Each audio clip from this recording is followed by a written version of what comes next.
Shalom. Welcome to your 5 Minutes of Torah with the BI Rabbi. I'm Rabbi Adam Stein, recording this on Wednesday morning after a big night around the world. Just a couple announcements from our shul. Armchair Travel is an event that's coming up on Monday, November 28th at 7:30 p.m. here at BI. It's an opportunity to hear a few young people, Aaron Friedland and Michelle and Samantha Gilman, speak about a project called the Walking School Bus and its work in Uganda, bringing access to education to youth there. Also, our annual coat drive is starting on November 20th. This was originally started by the late Elaine Chapray 24 years ago. Please bring in your gently used coats and winter gear, and they will be distributed to those in need of warmth. So I'm sitting here wishing to share words with you as a rabbi, but also as a U.S. citizen who spent most of his first 30 years of life, at least, living in the United States. But I don't really have the words. I realize that many jokes can come from the admission of a rabbi at a loss for words, but here I am anyway.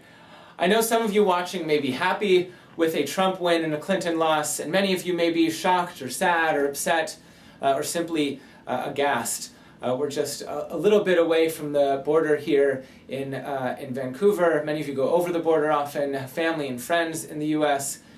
Some of you, perhaps many more than RSVP'd, will be going to our Lunch and Learn, which is starting in a few minutes here midday Wednesday as I'm recording this. We planned Rabbi Infeld's Lunch and Learn for the day after, quote unquote, knowing that he'd have to prepare two very different presentations depending on who won that election. Until last night, it very much looked like the talk would be about the first female president in the U.S., her views about Israel maybe, her Jewish son-in-law, relations with Canada, etc. And now, however, we can think about many changes for family and friends in the U.S., such as healthcare, Supreme Court decisions, protections for minorities and refugees, etc. But also the implications for us in Canada in terms of the dollar, trade, and who knows, maybe the follow-through on the "I'm moving to Canada" threat that many people have said if Trump were to win. I heard a few weeks ago Barbara Streisand said that, so maybe she'll be a BI member here soon.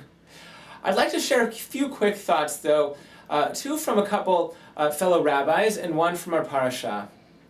In this week's Torah portion, Avram, before his name is Abraham, it's Avram, or Abraham, he's told by God to lech lecha, to go forth, to get out of your land that you grew up in, your father's house, and go to a place that I will show you, God says. And it's a sudden and challenging directive, but it also contains some mystery in the wording. Lech is go, but lecha means to you or for you. So countless commentators throughout the ages have commented on what it could mean to say go to yourself or go for yourself. But today perhaps we can learn something from it. When the world events and the actors on the world stage changed so drastically with last night, and with Brexit recently, and Iran, and Iraq, and ISIS, and so much more swirling around us, sometimes we have to go back to ourselves, back into ourselves, to reflect on our values, and the values of those who have such different views than we have, be it on politics, or social issues, or Israel, or on the environment, or any number of issues. Whether we're voting in Canadian provincial or federal elections, or in Israel, or in the US, we're always voting alongside those who have different views than we do, different views about things around the world. And our best hope is to remember that all of them, those who have similar views to us and very different views from us, want what's best for the world, at least the world as they see it.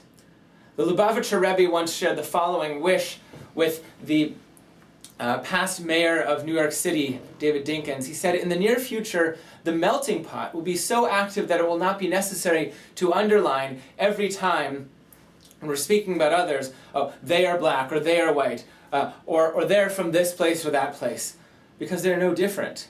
He said, all of them are created by the same God and created for the same purpose, and to add to all good things around them. It's a beautiful hope that we can hold on to when despair about divisions starts to take over. And the last thought from Rabbi Morris Adler, a longtime rabbi in the conservative movement, he said, "A great leader is not only a person of ideas, not only a person of personal integrity and devotion, but also a person of tenderness, a person of compassion." if he is sensitive to to the sorrows of all people, all of his ideals and all of his personal qualities, if he is insensitive to the sorrows of people, all of his ideals and all of his personal qualities fail to confer greatness upon him. So I hope that the leaders around the world, including President-elect Trump, are sensitive, not insensitive, to the sorrows of all people everywhere. Ken Yehi Ratzon, so may it be God's will. Shabbat Shalom.